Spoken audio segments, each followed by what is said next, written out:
Hello guys,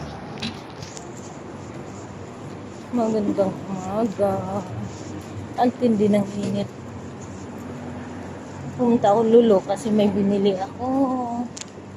Tapos tinignan ko kung may maganda silang gulay.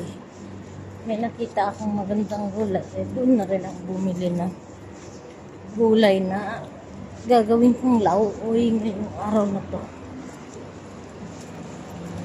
Hindi na ako pumunta doon sa palengke. Grabe, ang tindi ng init.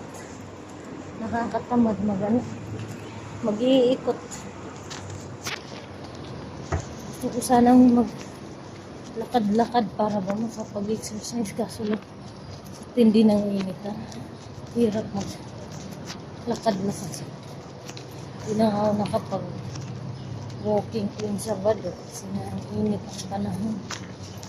Hindi na kaya ng katawan mo.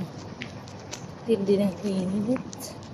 Masakit sa balat at masakit sa ulo. Pauwi na ako galang. Buti na lang may sariwa silang gulay na kurasitaw at kalabasa. Bumili na yan ng saging na chikita.